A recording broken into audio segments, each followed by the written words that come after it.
Hello and welcome to my channel. I'm MrTieDye, and today I'm here to do a wild random pleats design. I had done a reveal video about 5 months ago and had a lot of questions on just how I did the folding and everything, so I decided to come on and make a video here. So to start with, I have a shirt that's been washed and spun out, soaked in soda ash, spun out so that it's just barely damp. And I have centered it by turning it inside out and then poking one sleeve into the other. I do have videos that show how I do the centering. I'll put a link to that down below here. But anyways, we're going to get started. So for doing the pleating design, the randomness was just in the folding of it. And since I have the shirt centered, I have the front of the tee here and the back of the tee here that goes right down the middle.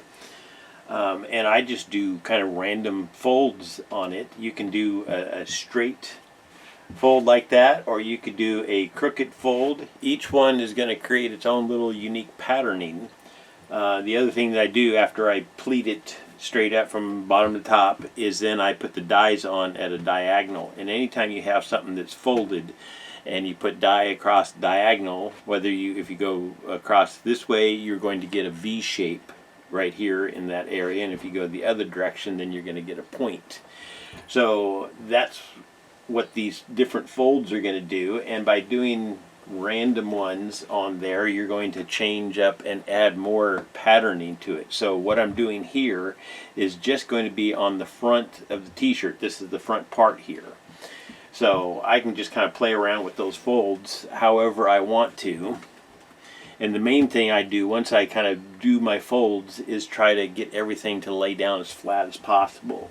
So you can kind of smooth it out if you want to. You can even break out an iron and flatten it out that way. I never go that far, but depending on how precise you want to be, you can do that. So I'm just going to do another fold here for the back. I think I'm going to overlap it just a little bit. And what that'll do is just put some of the same colors on the front and the back. And then we'll just fold that sleeve over there a little bit. Well, no, the sleeve, I'll do something else with sleeves later. This one here I'll just fold straight up. Once I get my pleats, or my folds in there how I want it, then I'm just doing just basic pleats from the top to, or from the bottom to the top here. So I just try to make sure that I keep all of my folds in there as I'm going. Sometimes it'll get a little bit thick depending on how many folds you have layered on top of each other here. So I'd caution you not to lay too many, otherwise your pleats are going to be this tall. But then yeah, just go along and pleat everything up from the top to the bottom. Or bottom to the top, however you want to do it.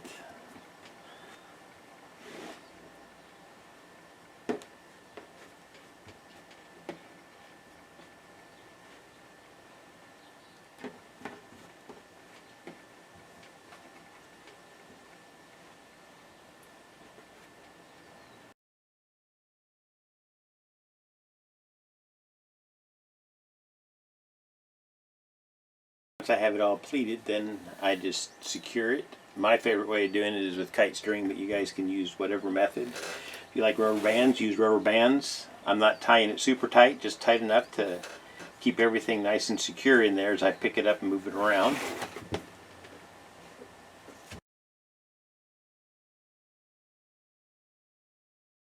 That's one way that I folded up the random pleats. Another way is to, instead of centering the shirt, is just to lay the whole thing out flat.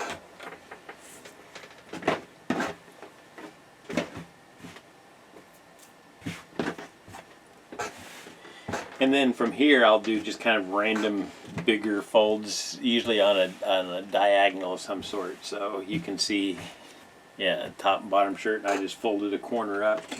You can fold another corner over here. I'll fold the sleeve back. So I just do kind of random different folds in there.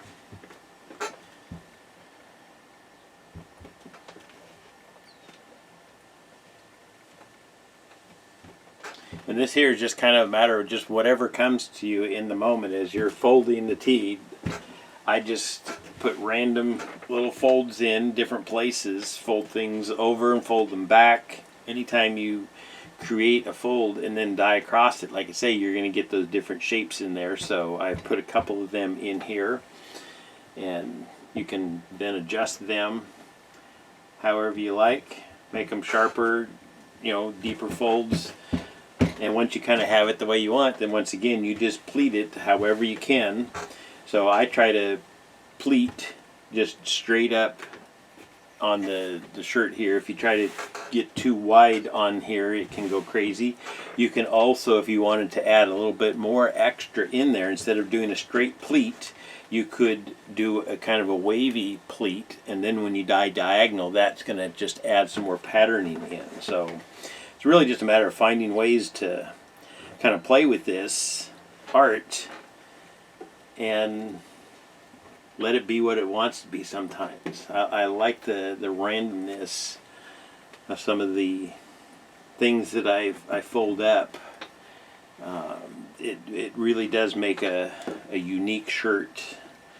I spent a lot of years doing very precise work with my stitching, and when I kind of got away from the stitching because I just couldn't, my hands couldn't handle that, I just was searching for a new way of doing it, and playing with this randomness kind of has been a lot of fun and opened things up in what I can do with this art.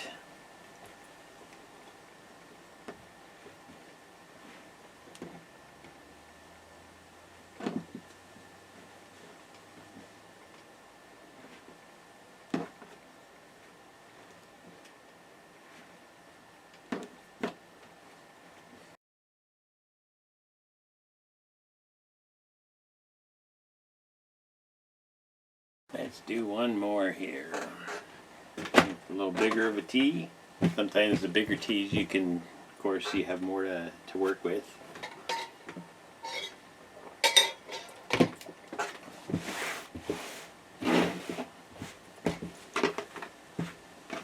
And this is something you can fold both of them together sometimes, but what that's going to do is create even more thickness in there. So I tend to put, you know, a different design on the front and the back. Just some of it is logistics of not wanting my pleats to be too tall, and some of it is just to create the more unique randomness in there. Sometimes I'll fold the front out of my way so that I can fold a couple pleats into the back, whether I want those straight up and down pleats or well, not pleats, but a fold over, whether I want it even or if I want it different. Like I say, I just like to kind of play with this and see what I come up with in the moment. And the main thing then is just trying to get everything to lay as flat as possible for the pleating of it. And sometimes I overlap a lot of things. The sleeves, like I say, sometimes I'll fold the sleeves over in a different way. Like when I had the shirt laying flat open, I folded both sleeves over. When they're tucked in together, it's a little more difficult because you already have 4 layers of fabric, and if you fold that over too many times, then you're going to get too thick and you might lose some saturation. But one of the things you can do is just do one little fold over, is just do an indent of the sleeve there. Just kind of tuck right along the shoulder seam, tuck that down in, and then fold the sleeve back up on itself a little bit. So you're just kind of creating another little pleat in there that when you dye across that, it'll just give you another design, another pattern in there. And like I say, I just try to make sure that as I am pleating that, or folding, that I get everything laying as flat as possible. Any other wrinkles in there is just going to add another layer of thickness. But also, a wrinkle in there could just create another bit of patterning. So be on the lookout for wherever you can create more patterning. Excuse me. Okay, so I got things kind of crossed back over themselves back and forth here, and I think we're just going to stick with it there. So what I usually do is we'll just fold that up away from me a little bit, and then just once again do that pleat from the bottom to the top. And this here is kind of all awkward because none of my hems are lined up here, so it's just a big mess. So that first pleat sometimes is just going to be an awkward pleat because it's not flat and neat, but I'm not worried about being flat and neat, so we're just going to go for it here.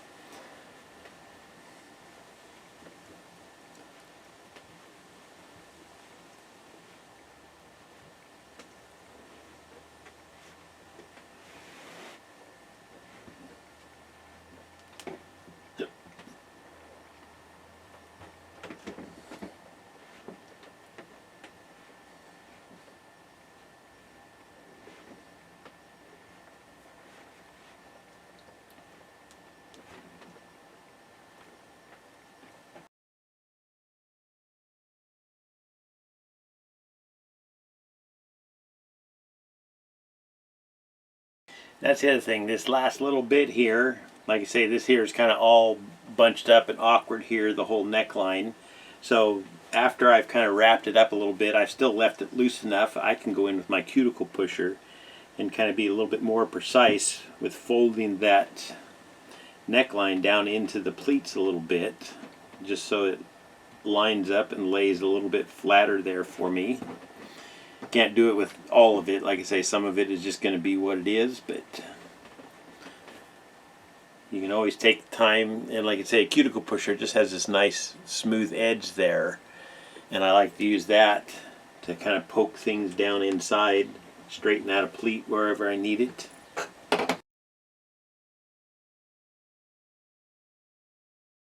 The last tee, so I got 3 of these wild pleated random designs here. So now I'm going to break out my dies and put those on. So let me get some gloves on. I'll be right back. Okay, back with my gloves on. Got all my dies out here. So you've already seen the random part, which is the folding thing. You've seen the pleating as I pleated the shirts up, and now comes the wild part. When I label something wild, that means that I've used an array of colors, and I usually will mix them up in such a fashion. For me, I like to see the browns that come out of the colors, so I will intentionally line my colors up to encourage browns to show up in between the other colors. That's just my personal preference, but you can line your colors up however you like, whether it's in a rainbow fashion or in whatever groupings.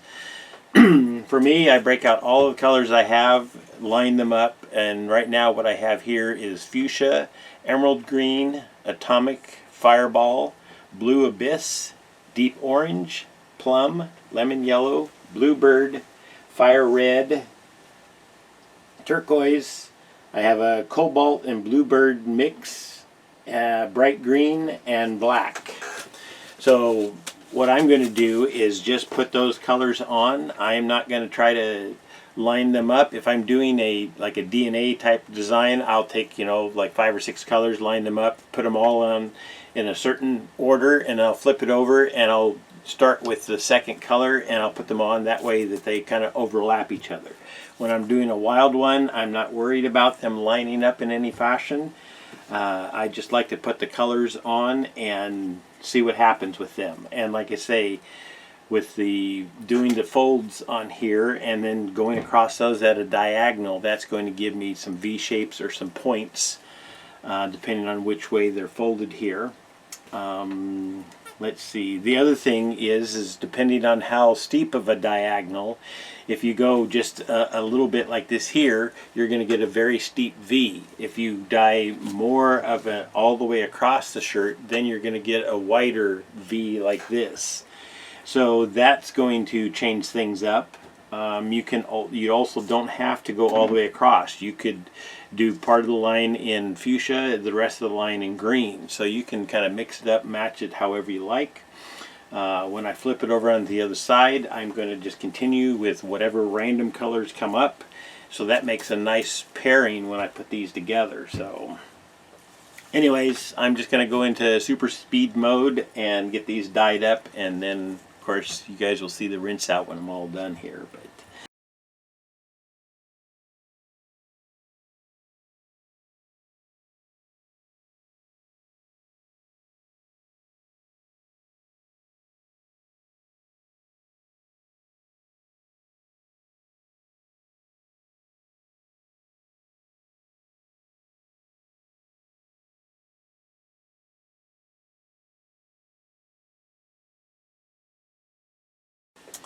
okay, so we're set back up again. The other thing now, when I'm putting my dyes on, if I put them on in the same direction I did on the other side, then we're going to get more of that DNA type patterning, except for the fact that we're not going to have the same colors. That's what creates that. But putting them on in the same direction. So like I can see that last time I put them on in this direction, so I'm going to continue that. But on this one over here, I put them on in this direction, and this time I think I'm going to go across, and that's going to just create more of a random patterning on this shirt here with going across the folds, but the dyes are running this way on one side and this way on the other side. So that will create some of its own unique patterning. And some of these different spots on here, they're going to get covered up with other colors of dye. I'm not too worried about these spots here in the middle, just the same way as any of these around the edges where the dye poured over.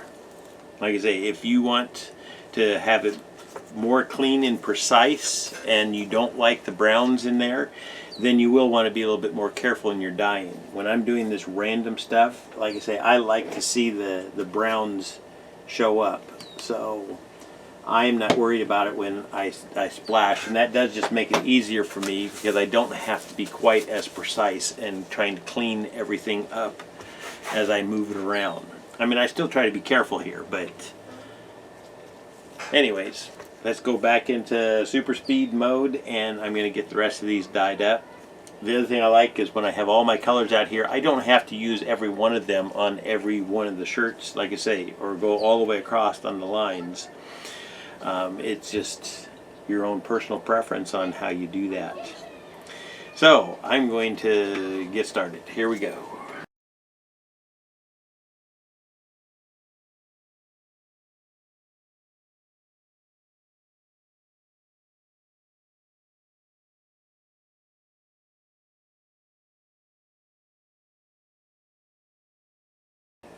I'm all done with the dyeing part. So I'm going to let these batch probably for 48 hours, and then you guys will see the washout process probably in about 2 seconds. So peace, love, light, and laughter, and we'll see you when you're all done. Hello and welcome back. So we got our hippie Christmas coming up here this time.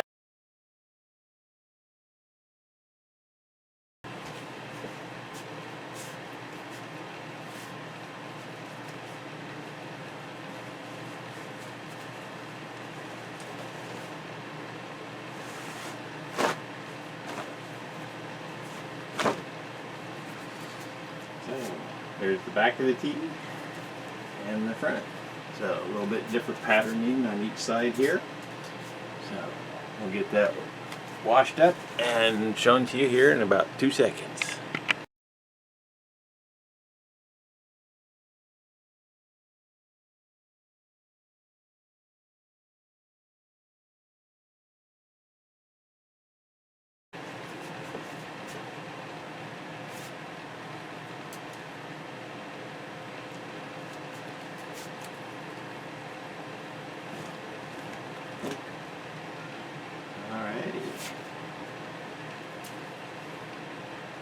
Another cool one here. So let's get that rinsed out, and we'll see you here in a few seconds.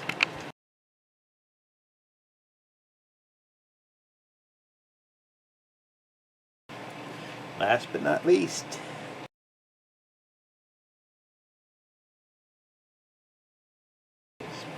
big folds in there. That's going to create all this patterning that we're looking for. So stay tuned.